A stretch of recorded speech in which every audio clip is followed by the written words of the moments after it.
The latest edition of Charting Middle East, we decided to look at the Gulf states' free trade agreements and comprehensive economic partnership agreements. And so essentially look at the series of preferential trading agreements that the Gulf states have been signing, whether individually or as a bloc.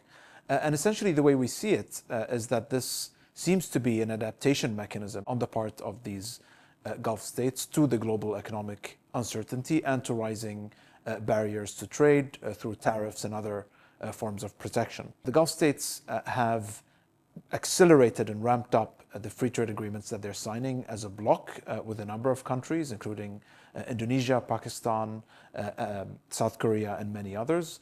But the UAE has also led the pack in terms of the agreements that it has signed on its own, having signed at least 29 CEPAs, or Comprehensive Economic Partnership Agreements, and counting. Now, there are a number of obstacles that face the Gulf states' ambitions.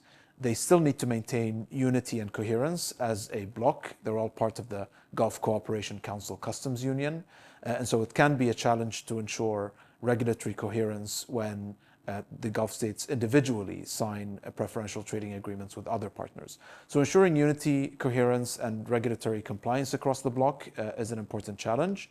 There are still a number of large collective trade agreements that remain unresolved, including with large economies such as India, China, the EU, Japan, and others. This is something that the Gulf states will have to address, again, collectively as a bloc, and that would have a significant effect on liberalizing trade should the Gulf states be able to accomplish those. So there are several economic challenges. There are security challenges as well. The Gulf states inhabit a difficult and often unstable neighborhood, and so security challenges can also come in the way of their broader trading and connectivity ambitions.